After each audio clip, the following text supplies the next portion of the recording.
Hello student, welcome to today's class. आज की class में हम डिस्कस करने वाले हैं नेक्स्ट क्वेश्चन हमारा, explain the working of lexical analyser using a small example.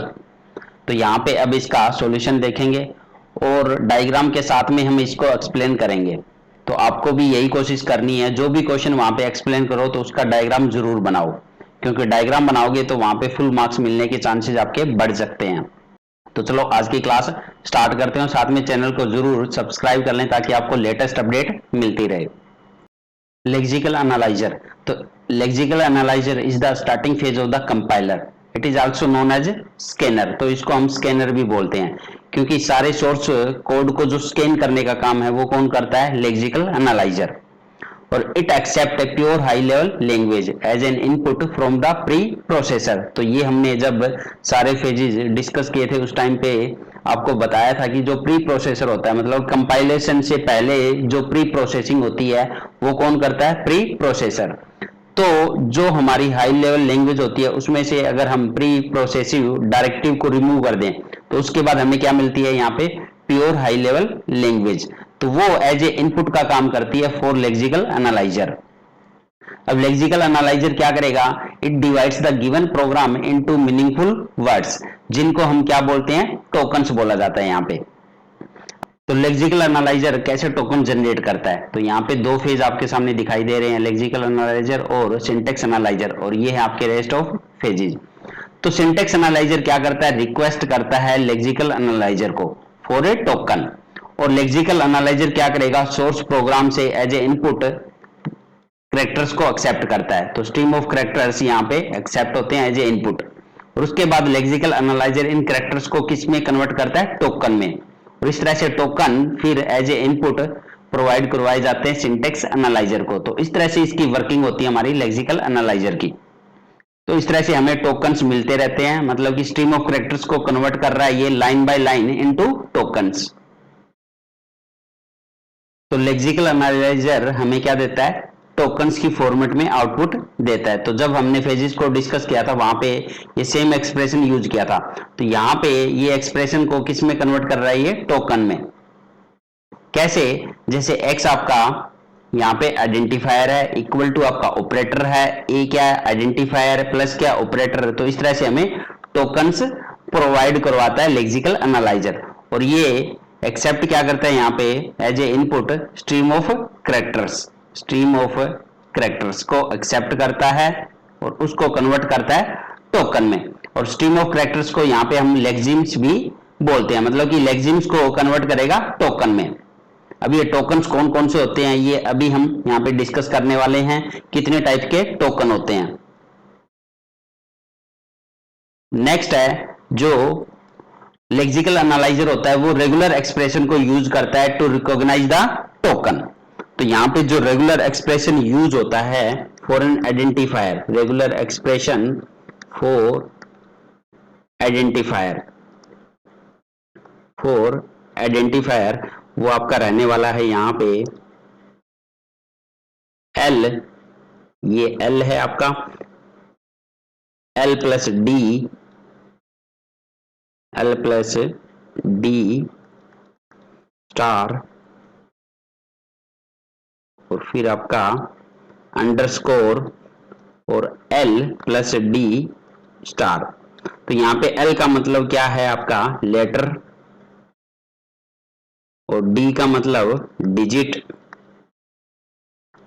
और ये तो अंडरस्कोर है ही आपका, अंडरस्कोर। क्योंकि कोई भी आइडेंटिफायर होगा वो आपका लेटर, डिजिट या अंडरस्कोर से मिलकर बनता है। ठीक है, तो किसी भी आइडेंटिफायर के लिए जो नेम होता है उसको डिफाइन करने के जो रूल होते हैं उसमें लेटर आता है, डिजिट आता है या अंडरस्कोर। तो इसी रेगुलर एक्सप्रेशन से हम किसी भी आइडेंटिफायर को एज ए टोकन रिकॉग्नाइज कर सकते हैं यहाँ पे। इसलिए इसमें रेगुलर एक्सप्रेशन यूज हो रहा है, तो इसका मतलब यहाँ पे फाइनाइट ऑटोमेटा यूज होगी।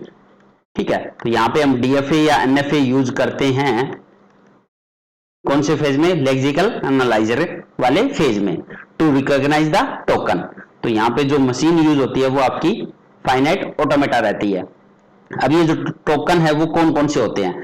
तो सबसे पहला टोकन है आइडेंटिफायर, आइडेंटिफायर का मतलब जो यूजर डिफाइन करता है, जैसे हम डिफाइन करते हैं इंटीजर एक्स, वाई, फ्लोट, सी, तो ये सारे आइडेंटिफायर है यहाँ पे एक्स वाई सी। नेक्स्ट है ऑपरेटर, तो जितने भी ऑपरेटर यूज करते हैं, प्लस माइनस मल्टीप्लाई, तो ये सारे ऑपरेटर्स जिस भी प्रोग्रामिंग लैंग्वेज में जो ऑपरेटर होते हैं वो सारे के सारे एज ए टोकन ही कंसिडर होते हैं। नेक्स्ट आता है कांस्टेंट, जैसे आपने कोई वैल्यू ली 10, 20, 30, तो ये सारे कांस्टेंट भी आपके टोकन में कंसिडर होते हैं। नेक्स्ट है कीवर्ड, तो किसी भी प्रोग्रामिंग लैंग्वेज में कुछ रिजर्व वर्ड्स होते हैं जिनको हम कीवर्ड बोलते हैं, जैसे इंट, इफ, फॉर, व्हाइल, तो ये सब क्या है, कीवर्ड्स है, तो इनको भी टोकन ही कंसीडर किया जाता है। लिटरल्स, आपके स्ट्रिंग लिटरल्स। पंचुएटर, मतलब अगर सी लैंग्वेज में बात करें तो हम करली ब्रेसेस यूज करते हैं, small bracket, close bracket use करते हैं, कोमा यूज करते हैं, ये सारे पंचुएटर क्या यूज होते हैं, एज ए टोकन कंसीडर होते हैं।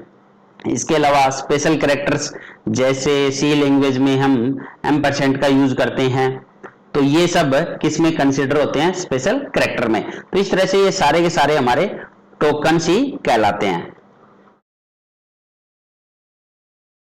अब यहाँ पे एक एग्जाम्पल भी आपको मैं समझाऊंगा कि कैसे हम टोकन को रिकॉग्नाइज कर सकते हैं।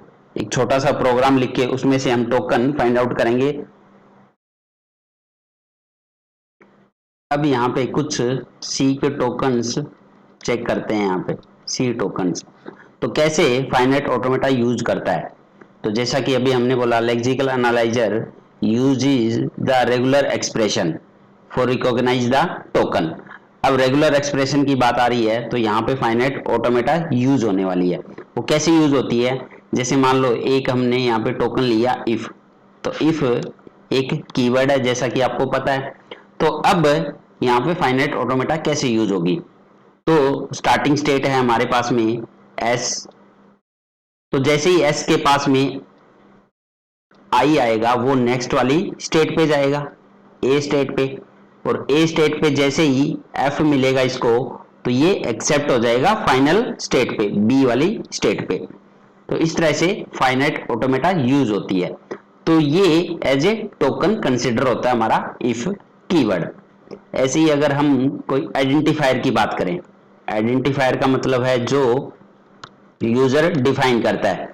तो किसी का भी नेम डिफाइन करने के लिए कुछ रूल होते हैं कि उसका जो स्टार्टिंग कैरेक्टर होता है फर्स्ट वाला, जो वो क्या हो सकता है आपका, हमें पता है वो A to Z small letter या कैपिटल में या फिर अंडरस्कोर, तो डिजिट नहीं हो सकता। तो इस तरह से अगर हम स्टार्टिंग स्टेट की बात करें, एस आपकी स्टार्टिंग स्टेट है, अब एस से ए स्टेट पे कब जाएगा, अगर आपका first character A to Z आए स्मॉल लेटर में, या फिर कैपिटल लेटर में आए, या फिर वो अंडरस्कोर हो, तो इस तरह से वो नेक्स्ट वाली स्टेट पे मूव कर जाएगा। अब नेक्स्ट वाली स्टेट पे मूव करने का मतलब एक्सेप्ट हो जाएगा वो।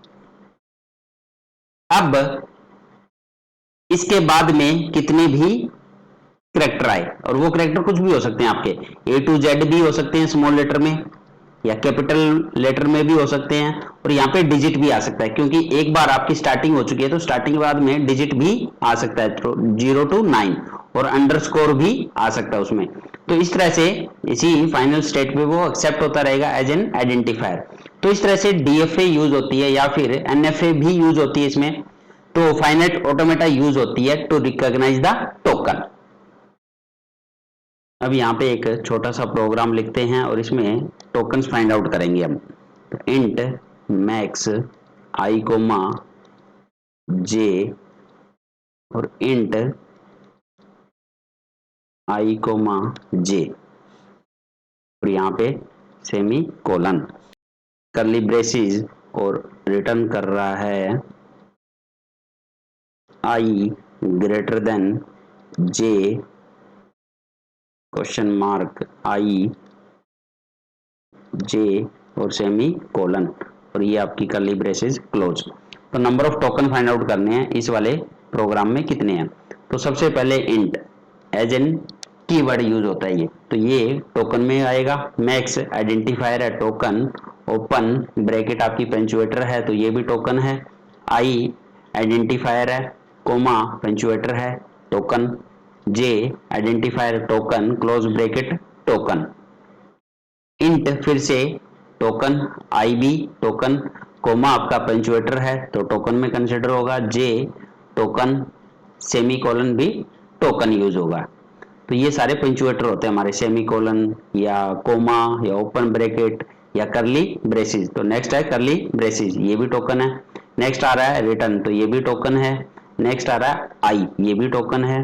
ग्रेटर देन ऑपरेटर यूज हो रहा है ये, जे token question mark token, I B token colon, J semicolon और ये आपका करली ब्रेसिस। तो अब number of token find out करने कितने हैं, तो ये सारे काउंट कर लो। तो यहाँ पे 1 2 3 4 5 6 7 8 9 10 11 12 13 14 15 16 17 18 19 20 21 22 और 23। तो नंबर ऑफ टोकन्स कितने आ गए यहाँ पे, 23। तो इस तरह से हम किसी भी प्रोग्राम में टोकन्स भी फाइंड आउट कर सकते हैं इजीली। और टोकन्स को फाइंड आउट करने के लिए फाइनाइट ऑटोमेटा यूज होती है। नेक्स्ट है फंक्शंस ऑफ लेक्सिकल एनालाइजर। तो it will eliminate the comment line and white space character.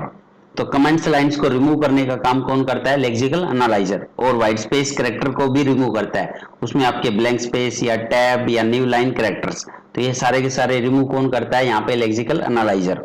तो लाइन बाय लाइन रीड करेगा और उसमें एज ए टोकन भी जनरेट करता रहता है और साथ में कमेंट लाइन या व्हाइट स्पेस कैरेक्टर को भी रिमूव करता है ये। और it also help to give error message by providing line number. तो ये जो भी एरर देता है लाइन नंबर के साथ में एरर देगा ये। अब ये एरर मैसेज कौन कौन से देता है यहाँ पे, पहला है स्पेलिंग एरर। स्पेलिंग एरर का मतलब जैसे आपने इंट लिया तो इंट की अगर आपने स्पेलिंग बाय मिस्टेक गलत लिख दी, INIT, तो इस तरह से ये एक स्पेलिंग एरर डिस्प्ले कर देगा। एक्सेडिंग लेंथ, तो यहाँ पे जैसे इंट जो होता है हमारा ये मेमोरी के अंदर 2 बाइट लेता है, तो अगर आपने इंट वेरिएबल लिया है और उसकी लेंथ जो है वो ज्यादा यूज कर ली तो उस टाइम पे कौन सा एरर देगा, एक्सेडिंग लेंथ। नेक्स्ट है इलीगल कैरेक्टर। तो जैसे हम इफ यूज करते हैं a ग्रेटर देन b और यहाँ पे अगर हमने सेमी कोलन लगा दिया, क्योंकि आपको पता है इफ के बाद में यहाँ पे सेमी कोलन नहीं लगाया जाता, अगर आप लगाओगे तो ये कौन सा एरर देगा, इलीगल कैरेक्टर वाला। तो इस तरह से ये एरर मैसेज डिस्प्ले करता है आपका स्पेलिंग एरर, एक्सेडिंग लेंथ और इलीगल कैरेक्टर, और ये लाइन नंबर भी प्रोवाइड कराता है विद एरर मैसेज। तो ये काम होता है हमारा लेक्सिकल एनालाइजर का। तो आप ये सब कुछ डिस्कस या एक्सप्लेन कर सकते हो क्वेश्चन पेपर में। तो जब भी अगर आपको पूछा जाए कि लेक्सिकल एनालाइजर कैसे काम करता है और क्या क्या इसके फंक्शन है, तो विद डायग्राम।